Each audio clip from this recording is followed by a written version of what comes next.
So, can you feel the tension? Can you feel the tension in the air? Have you ever been to a bar and you see a couple who are kind of arguing with each other like they're friends or they're kind of friends, but they keep arguing and you're thinking, man, these two people really hate each other, and then there's one person sitting back going, nope, those two are going to be going home together tonight. Okay? And you look at them and you're like, but they're arguing, they're fighting, it doesn't seem like they even really like each other. And that other person going, oh no, the sexual tension is so thick right now, you're going to totally see them going home together tonight. That's exactly what I see happening between Trump and China. They keep pushing this idea that they're going to inflict tariffs upon each other. 100% tariff, 125% tariff, counter tariff on each other. And ultimately, when you think about this, that's a reward for both economies. See, if you go and you look at Chinese economy right now, they are suffering through a deflationary nightmare. They can't solve it. It's spiraling. Deflationary spiral taking place in China. And here in the United States, although most people don't realize it, the monetary policy is seeking to achieve inflation that is moderately above 2% for some time. And what do we see happening with the CPI? It's coming in lower than expected. How many articles are you finding right now that are pushing out this idea that there's going to be tariff, only to find out that it's not going to be tariff on day one, it's not going to be tariffs on 30 days, it's not going to be tariffs on Liberation Day. In fact, they're not going to be tariffs in 90 days because they were already talking about extending them. There's flexibility everywhere. What tariffs? What tariffs? And then what do I go and find with an article today? There's a glitch in the system, and then commerce is not even the American commerce. The American government is not collecting tariffs right now. There's a glitch in the system. Now, eventually that will be solved, but think about it. This is falling right in line with the credible threat theory. The credible threat theory is now more accurate than any other theory out there. And it's obvious to me. If you have a deflationary problem, you need to create an inflation expectation that is quite elevated. What do you think is probably going through China's mind right now when they have the threat of American tariffs of 125% while the rest of the world only gets 10? China, you're screwed, you're screwed, you're screwed. What do you think is happening to the elevated inflation expectation to the Chinese government, to the Chinese people, when they put that propaganda out there? Same thing with the United States. We have this elevated inflation expectation. It's so much that they are trying to push the elevated inflation expectation, the weakening dollar, that even Kashkari, a Fed official, is coming out saying it looks like the dollar isn't the safe haven anymore. All these nations seem to be getting away from the dollar. I wonder what's happening. Ooh, dollar weakness, right? Do you think that maybe they're trying to push for an elevated inflation expectation, much like what the credible threat theory has been saying this entire time?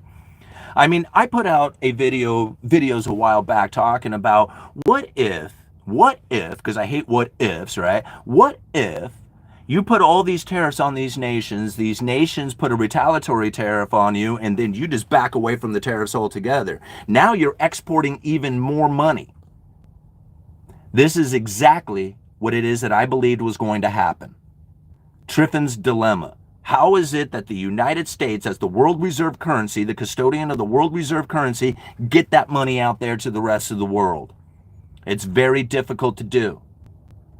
How is it that it's done? We buy stuff and export dollars.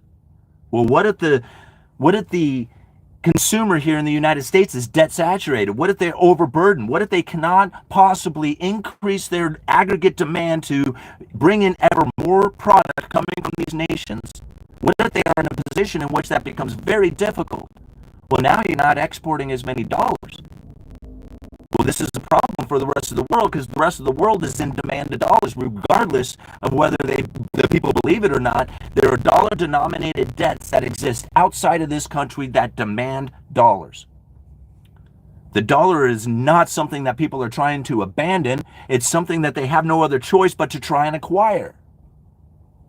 And if you have a difficult time getting dollars out there to the rest of the world because you have to increase your consumption here in the United States in order to export those dollars, how is it that you're going to get more dollars out of the United States other than scream tariff, tariff, tariff on everybody, get counter tariffs put on you, and then you remove your tariffs? Just like what is happening right now. A glitch in the system has created this exact scenario.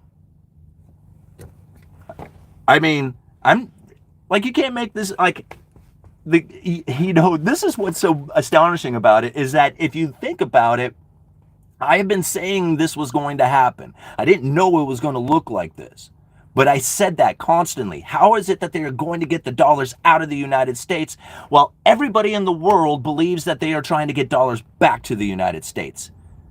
Nothing could be further from the truth. They are trying to export dollars. That is the major problem.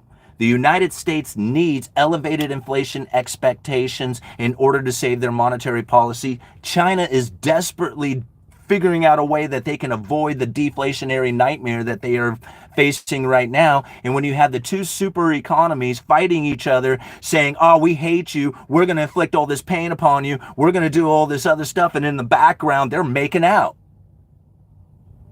They're like saying, gosh, if we can get this elevated, we keep fighting. If we keep fighting and telling people that we're fighting and we hate each other, they won't believe that we're actually secret lovers in the background.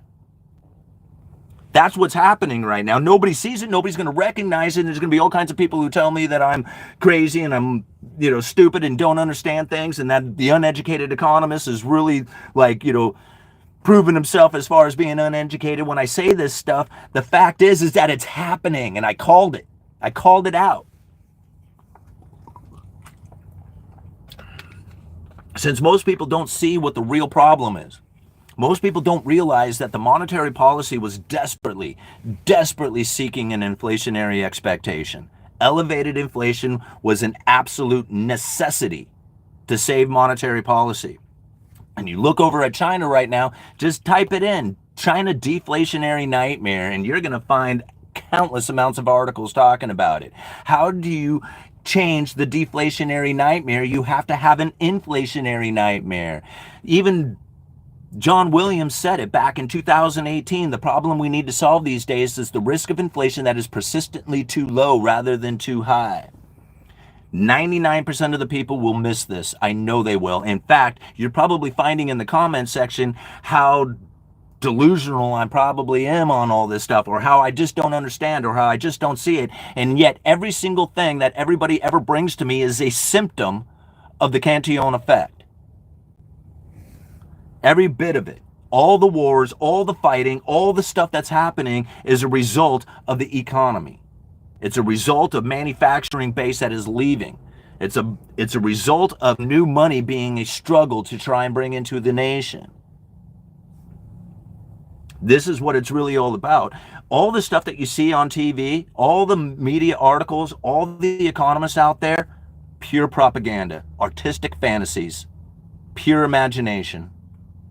There is no reality to any of that stuff out there. But then when you go and you start talking in ways like I am, people call me crazy, yet here it is. Here it is, presenting itself, and they say, oh man, you might be right, but you're right for the wrong reasons. That is the dumbest thing that I've ever heard. You're right for the wrong reasons. Like, yeah, you might be right with your predictions and what it is that was going to be happening out here, but you were totally wrong on your reasoning on how we got here. I hear this over and over and over again. Okay, well, at some point, I'm just not going to believe that I'm getting it right for the wrong reasons. I'm getting it right for the exact right reasons. Right? I can't constantly be getting this so accurate as I am if it wasn't for the fact that I dove into the monetary policy and realized that there is a communication taking place between the central bankers that is not being communicated out there to the public, and I cannot find anywhere in the public where they're talking about the central bankers' communication to each other. The credible threat theory is more accurate now than it has ever been. Those who recognize it, those who see it, those who saw that article come out talking about the glitch and how the United States right now is collecting no tariffs from these foreign nations. Granted, it will be solved and those tariffs may get paid, but of right now, what is the rumor saying? There's no tariffs on foreign products coming into the United States. The United States is exporting ever increasing amounts of dollars because that was the original goal. Nobody knows that because nobody realizes that the dollar denominated debt that exists around the world is more burdensome to the Federal Reserve and the government here than they could ever possibly realize. The Federal Reserve is in a position in which that they are, how do we even print up all this money to supply the world with enough dollars to cover the dollar denominated debt without sending the United States on an unsustainable debt path? That is the major question. Nobody seems to want to talk about it. You know, it's amazing to see it. China in the United States right now are working symbiotically together. They both need the same thing. They both need elevated inflation expectation in order to save their monetary policies. Both of them need it. Why do you think they just excluded the rest of the world out of it? I mean, they kept them in a little bit. Hey, you guys, you get 10% in 90 days. You know, we'll talk about it a little bit more, whatever. But really, it's them two who are fighting each other because they are looking to try and increase their inflation expectations. They absolutely need it for their survival. And I don't know how it is that nobody else seems to be picking up on it. I mean, it's obvious to me. It's obvious once I started the monetary policy, came up with the credible threat theory, realizing that they would be pushing an elevated inflation expectation in order to save their monetary policy. And here, China's doing the same thing. It looks different. It sounds different. The communication is different, but the results are the same. All right? Think about it. How do you reverse a deflationary nightmare? You have to have an inflationary nightmare. How do you have an inflationary nightmare unless you have the credible threat of 125% tariff and war and all the other crap that goes with it and supply chain breakdowns? You would never believe that there was going to be inflation if you didn't see all the traumatic events that are happening. And if they just came out and said, oh, we're going to, try and push for inflation and go higher, hope you guys approve of it. Right? You guys, people would be, no way, man. But if you put it out here like they are doing right now, and you keep pushing it like they are doing, then you are going to be uncertain, fear, doubt, and it's going to elevate the inflation expectation. Zero doubt in my mind. Like, I got this more accurate than anybody. And I don't want to brag it up, but that's what the case is. It just is. I mean, I called this scenario out. I called it out the other day when I said that Trump was going to be backing off on the tariffs altogether, put a 90-day, suspension on them, and then even now talking about extending that and how flexible they are. There is no tariffs, guys. There's nothing. I mean, even now, the glitch in the system, think about it. There's no tariff. And I love it how people are like, oh, just wait and see. Just wait and see. And I'm like, no, I don't think so. I recognize it for what it is. It's happening right now based on the idea that the monetary policy was seeking to achieve inflation that was moderately above 2% here in the United States. And China is desperately seeking a way to avoid a deflationary nightmare. This stuff makes so much more sense to me. All these people out there are talking about, I don't know what the hell they're talking about. Some talking point that they get off of CNBC or something of that nature. But very few people are doing the real research, diving deep into it to recognize that the monetary policy coming from the Federal Reserve is not the one that's being communicated about. Not on the mainstream. Once you know it, you can ignore that mainstream stuff and you can say, hey, that's all information that they want you to be guided by. You start internalizing some of the things that they are saying within their speeches, how it is that they use their communication to guide the markets, how they know how to use specific sentences in order to create asset prices in the direction that they are wanting to do it. They are mind effing you. Straight up, no other way of looking at it. The more I find as time goes on, the more accurate I am about this stuff. There's nobody else out there who's calling it like I am. They might call it out in some kind of new world order kind of fashion or whatever, and then make sense of their belief system within it. I am one of the few people out there who has been consistent never deviating from the way that I believe that this monetary policy is conducting itself. I have been very, very consistent, constantly pulling back over time these speeches, bringing them up to the forefront again and again and again and again, saying, look, here it is. They are doing it over and over and over again. All these people are like, every couple of months they're coming up with a new idea and a new theory about what's happening in order to be alarmist so that they can get the clicks on their YouTube channel to get 100,000 views so that they can make their money off of it. But they are not giving you anything of reality. They are just giving you a bunch of noise. You know, people, and you know how I know people don't do their own research is because they comment on my videos based off of the title alone. They don't even do enough of listening of the video to then realize that my titles on my videos are not descriptive titles. They are clickbaiting, fear-mongering titles so that I can get the attention on the channel. And then you go through the comments section and you see some people who actually watch the videos and then other people who just comment on the title. Those are the people who are the most dangerous because they are not doing any research.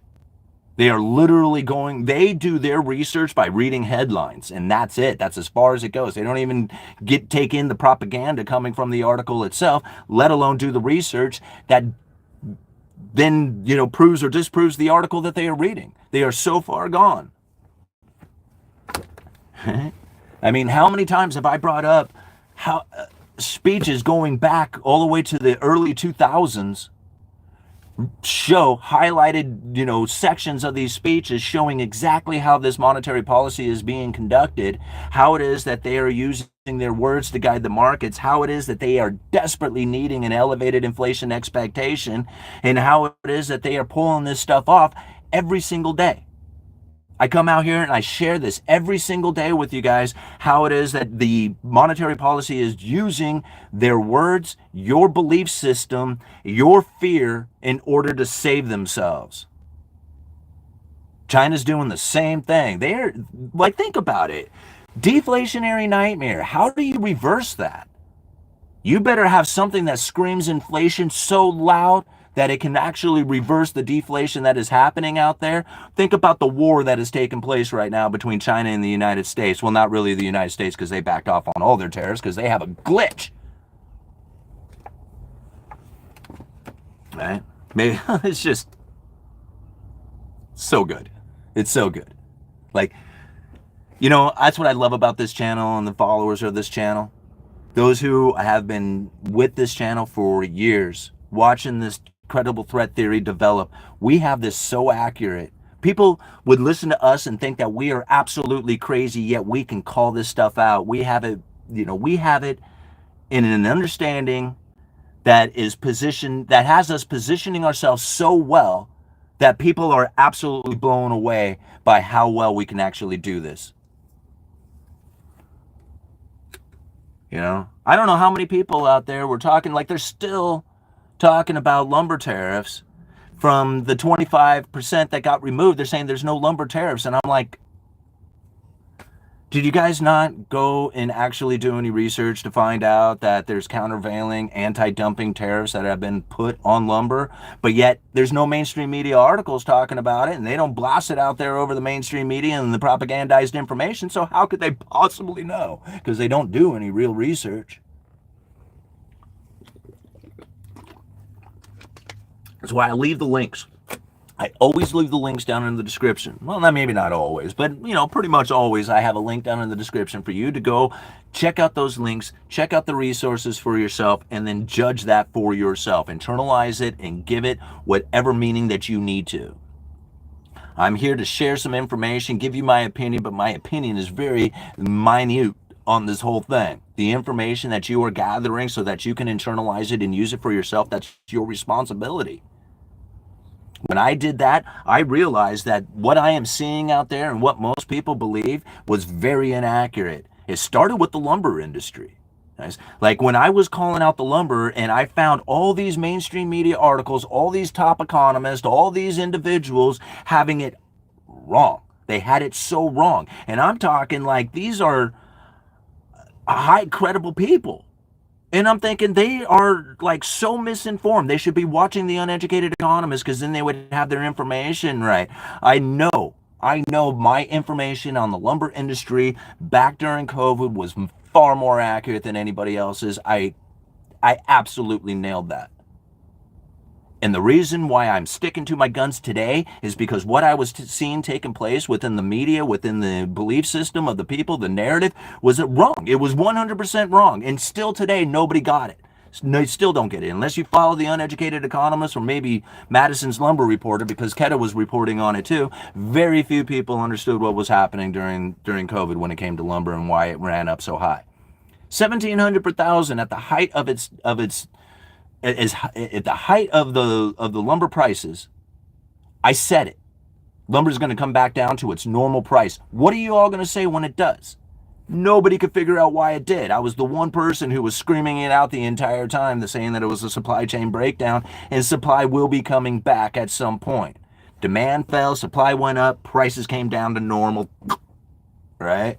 I mean, exactly the way I said it was. It wasn't that hard. I didn't have to complicate it. I could just see that it was a shortage of inventory happening out there because I work at a lumber yard. And when I go to place an order for lumber and they're like, sorry, I ain't got none, I'm thinking, well, that's not good. I got a lot of people asking for it. Big time demand, no supply. Huh, I wonder what's going to happen. All right? Prices ran through the roof. And then I saw demand was falling and I saw inventory was climbing, and I'm thinking, okay, I bet you the exact opposite thing is going to happen. And sure enough, that's exactly what it did. All these people thought it was greed and manipulation and all this other stuff, and I still find people telling me that it was manipulation today, and I'm like, how can you possibly say that? How can you possibly say that? I did videos every single day breaking down the lumber industry, what was taking place, how there was inventory shutdowns, curtailments, depletions, all this stuff happening leading up to the COVID pandemic, and then boom, right? It happened, and people are like, oh, well, this is obviously corporate greed. You know, I'm like, oh, good Lord. You know? All right, guys, let's continue on here. Let's read some comments. Simon voted for lumber yields.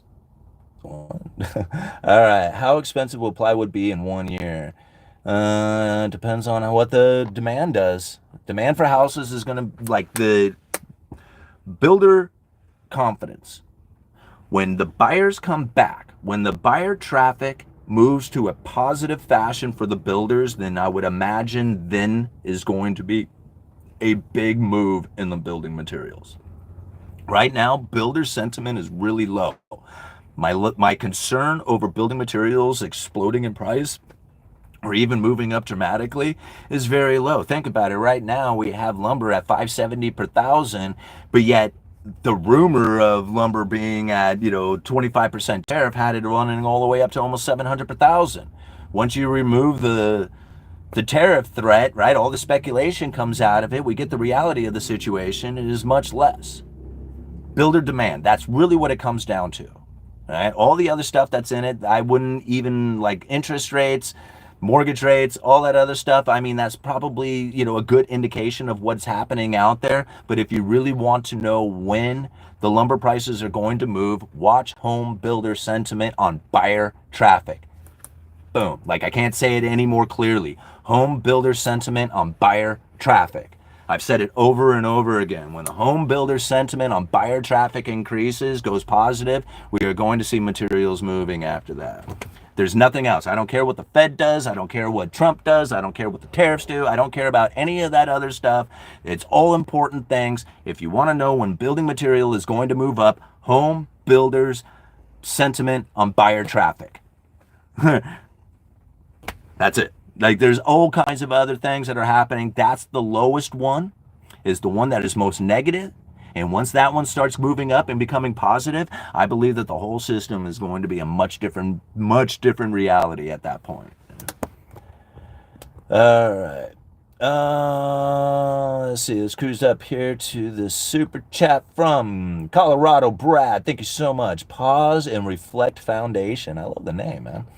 Okay, thank you for the $10. Your analysis on the monetary policy is accurate and appreciated. The ability to discern the media's misdirection and explain it to us is helpful. Thank you. I really appreciate that. Most people who look at my theories think, man, they've never heard it before. It is brand new to them, and when they hear something that is new, it scares them. They don't believe that it's the reality of the situation, but it is. Right? This is not new. That's the thing. The credible threat theory is not new. Its fact is probably older than just about anybody else's theories.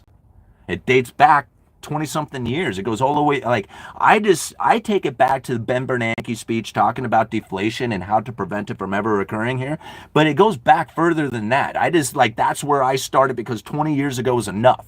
Right? You can go from there to realize that if you start piecing this thing together from 20 years ago, you can realize that this has been decades long.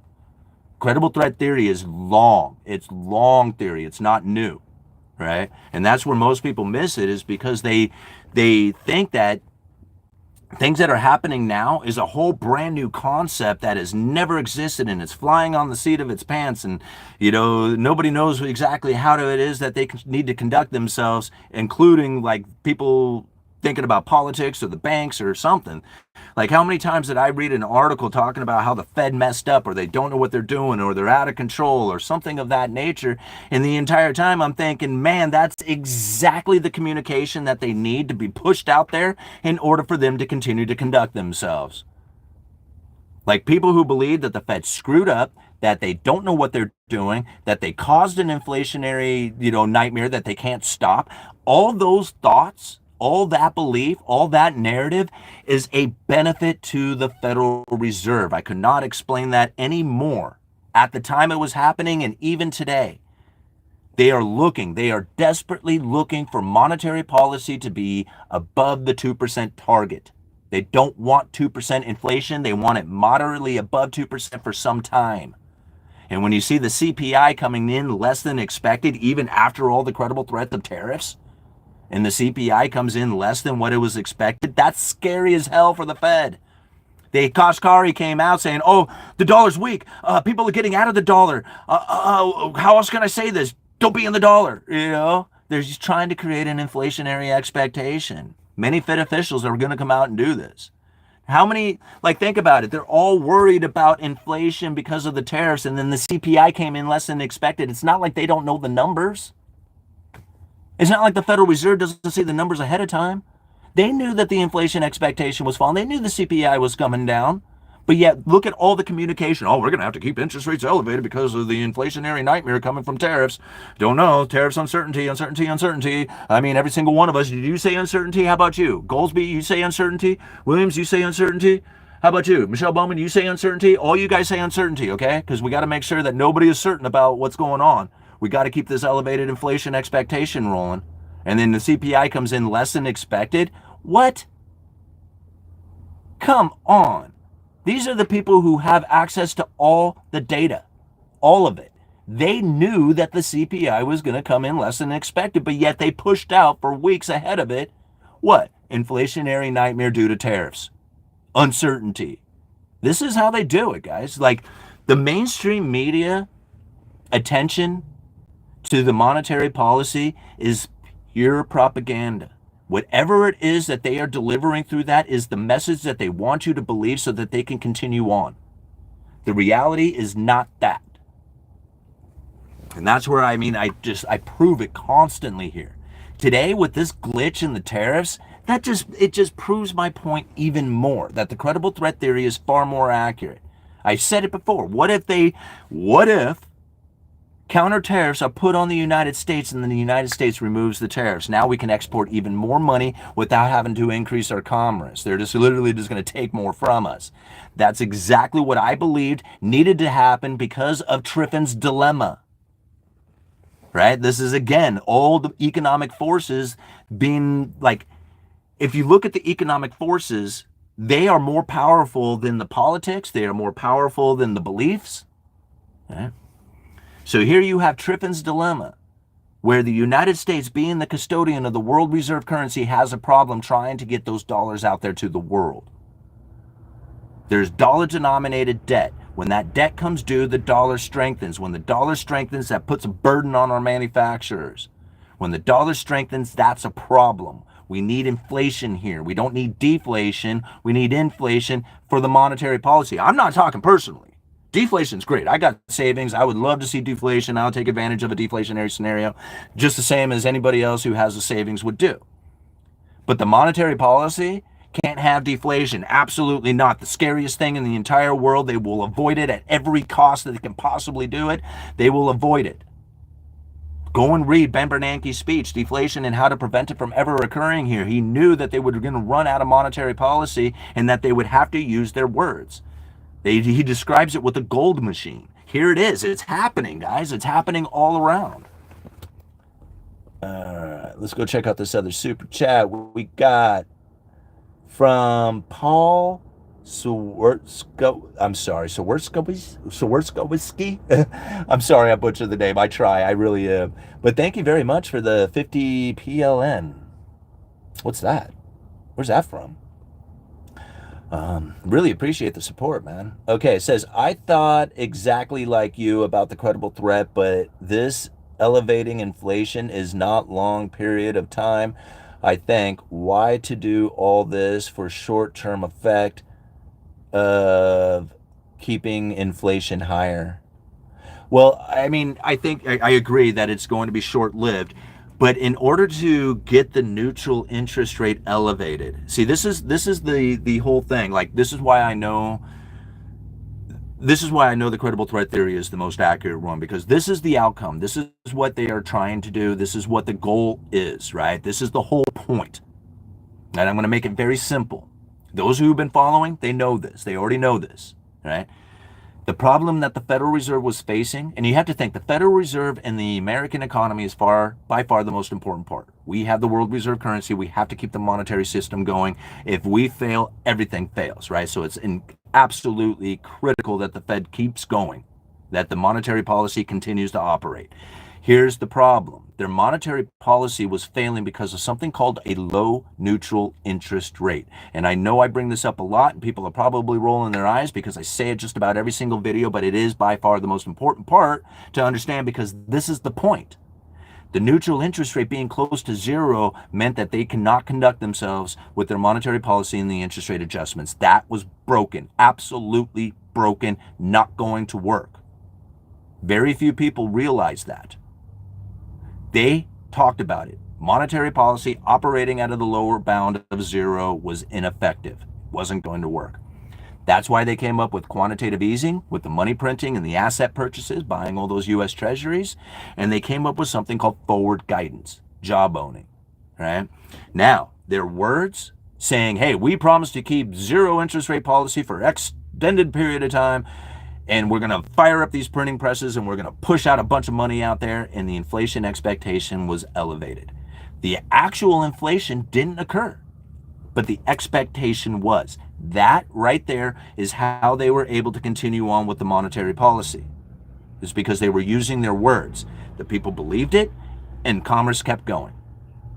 Got to the end of 2019, well, got into 2018, going into 2019, they realized, oh crap, the neutral interest rate is still close to zero and never moved off of zero. Now, the neutral interest rate is when they are neither accommodating nor restricting the economy. It's when the Fed is neutral, right? They are creating no situation in the economy of restriction or stimulation. That neutral interest rate being very close to zero meant that they were never going to be able to get their monetary policy back with the use of interest rate adjustments. That scares the hell out of them. They want that tool back. They want that monetary adjustment tool of being able to adjust the Fed funds rate. But if neutral is close to zero, they can't. It won't work. Elevated inflation expectation pulls the neutral interest rate higher. That's what they are trying to do. Now, if you have an elevated Fed funds rate and a low neutral interest rate, you have a very restrictive economy. Because the Fed has raised interest rates, now this elevated interest rate puts a burden on the consumer. They can't buy as many houses, can't buy as many cars, can't go on many vacations.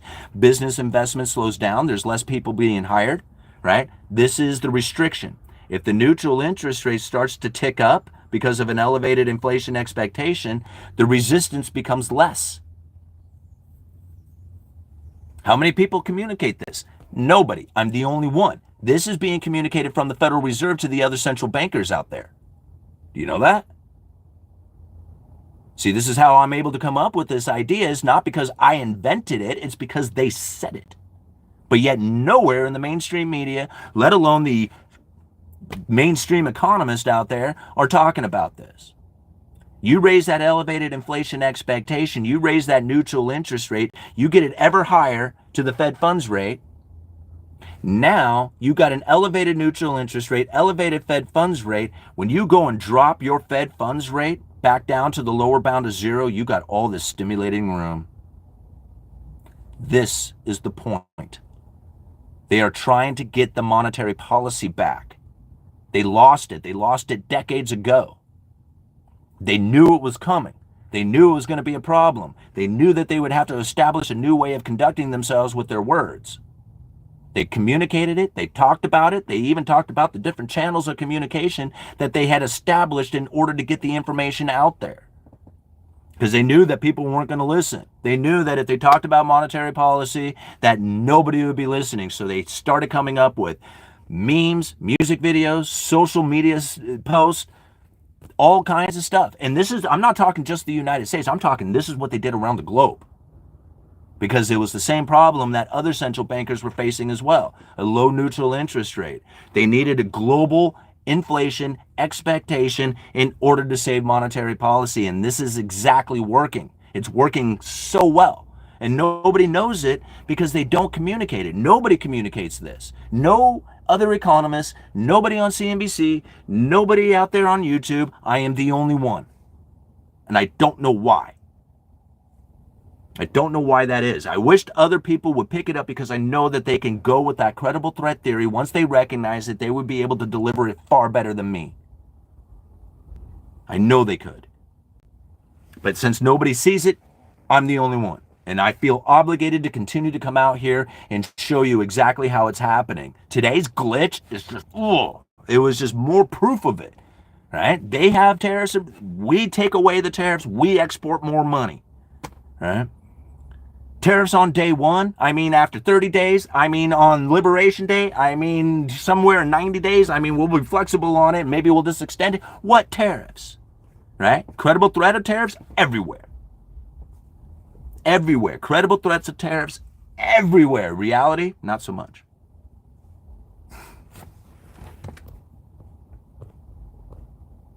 Wow, look at all these comments. Simon, you're so incredibly right. Thank you, Brody. I really appreciate it, man. Kimchi, you're misinformed on how tariffs work. How can BRICS take advantage of all this? Asking seriously, don't respond with a sarcastic question. Okay, I'm not, the BRICS don't take advantage of anything, right? The BRICS are an advantage to the Federal Reserve. And I don't know how many people, like this again, the credible threat theory explains it very well. Think about this. The Federal Reserve is in a position in which that they have to supply the world with dollars. The Federal Reserve has something called their liability, right? They have assets and they have liabilities. The assets are like the U.S. Treasuries, the mortgage-backed securities, SDRs, special drawing rights, gold. They have all these assets sitting on their balance sheet. The liabilities is all the money that goes out. So when they are trying to flood the world with their liabilities, they have to have an asset to offset it. This is where the problem really lies. How do they meet the world's demand for their liability? It's very difficult. As the dollars become demanded to pay off debt, the Federal Reserve then finds the dollar strengthening. This puts a burden on the domestic manufacturing here in the United States, as when those dollars strengthen, our exports become more expensive. So now here's the problem that they face. How do they create enough money to export out there to the world to meet the demand for the dollar, right? That dollar-denominated debt, seeking the dollars to pay it off. And again, this doesn't have anything to do with the United States. These dollars don't, or these debts don't. Right? These are debts that are written by foreign nations, sold to other foreign people, don't have anything to do with the United States except for the fact that it was written in dollars. And now the Fed is obligated to try and provide the world with these dollars, but yet every time they try to provide the world with the dollars, they are sending the United States on an unsustainable debt path. This is a nightmare problem for the Fed. And the whole thing comes down to being able to provide the world with enough money to do transactions with. If there was just some sort of relief for the Federal Reserve to not be forced into providing the world with their liability, forcing the United States government on an unsustainable debt path, that there was only something out there that could actually relieve the problem of trying to perform all the transactions, step up BRICS. Okay, well, maybe we can force the situation, since everybody would want to use dollars. Maybe we'll just force the situation into creating an environment in which that people would actually use your sovereign currency, since nobody wants your sovereign currency. See this? So now the Federal Reserve has the BRICS nations doing transactions, and it's just like, whew, finally, man, something to relieve the unsustainable debt path that we are forcing the government on. Nobody sees it that way. I get it. I understand that all the communication is much different. It's all about how they hate the United States and all this other stuff. But then if you look at what it is that the Federal Reserve was facing for a problem, right, which is providing the world with a safe and liquid, providing the world with the dollars, but they're having to buy the U.S. Treasuries, which is creating the demand for safe and liquid assets because it's all done in dollars. If there was only something out there that could at least alleviate the problem that the dollar is facing from all this demand, and there they are, the BRICS nations. Meanwhile, they're saying, oh, we hate the United States, don't want to deal with the United States, don't piss on the United States. And it was just like, yeah, I guess I would say that too if I was trying to do transactions in another currency. Because everybody wants to use the United States dollar. They want to use the dollar. But if you have a belief system that says, no, I hate the dollar, I don't like the dollar sanctioning me, all this other stuff, well, now you have a reason to use another sovereign nation's currency. That's what's happening here, guys. BRICS are not a threat, they're an enhancement. And that's why I find, like, when you study Triffin's dilemma and you think about how it is that the United States is trying to get the dollars out there to perform all the transactions that are wanting to be performed, it's very difficult. It's a very difficult road to go down. And so here it is. There's other groups of nations coming up saying, hey, we could do transactions too. And it was just like, yeah, but nobody's going to want to do transactions with you. Oh, maybe we'll just put sanctions and force them to. It was just like, that would work, especially if you put a rumor or a belief system out there that, you guys are all fighting. It would probably work out pretty well. Just like the couple in the bar fighting before they go home together. Exactly the same. Same thing. All right. Will it take decades to bring down the interest to 1%? Exactly. We need to be more like Canada or Europe. Dump F is the single-handed problem. Nope. Incorrect. See, this is the problem. See, this is actually that belief system that Trump is the problem, like he was the issue, is the whole reason why they are able to continue on with their power system that they've created, is because you have this belief system that it's his fault. They put that external belief onto him, and then this is creating the inflationary expectation that is totally working in their benefit. That is a benefit to them, that belief system. Now, I'm trying to explain how it's working, how they are using it. Though, like China, Powell, Trump, they're all playing cards together. They're like best friends. They're like, every night they're doing shots, playing video games, taking bong hits, thinking, man, we are pulling this stuff off. And they needed to in order to save their own monetary policies. Like if they didn't do this, they would be failing. It would all be coming undone. All right, Simon, what will you say in 6 months when the Fed funds headed toward 3? First of all, I'm not making a prediction of such nature, right? What I'm going to be looking at is the idea of the neutral interest rate being elevated, because that's where the Federal Reserve is going to be in a position in which that stimulating the economy is going to be a lot easier. And if the neutral interest rate has risen and we have a recessionary pressure, and what if all these things lined up, then yeah, okay, I could see a 3% interest Fed funds rate. right? But what if we get there with all these what ifs and the circumstances are much different? Well, then I'm going to have to tell you something different too. Making a prediction of 3% today would be absolutely clueless, asinine, pulling out of the air statement, right? Wouldn't make any sense. Besides, the interest rate adjustment isn't the effective tool. It would be the communication on why they got there, right? So to me, even if they were at 3%, what was the communication about it to get them there? Because that's going to be the monetary policy. Not the 3%, right? That part is not so much important. But the communication on how they got there, super important. So I don't really care what it is. What I care is how they communicate about it getting there. Because that is what's going to do it. Nope, it's Trump's fault. And so much. And thank you again for bringing it up, because now you have just given even more power to the president, more power to the Federal Reserve, more power to all the global elitist out there by simply having that belief. You're totally on their side. I know you don't feel like you are, but you are. You're giving them power. That's what you're doing. Yeah. If you take on the credible threat theory, their power evaporates. That's why I'm saying if you want to end the Fed, if you want to end this system, you have to take on the credible threat theory. If everybody did, their system would fail.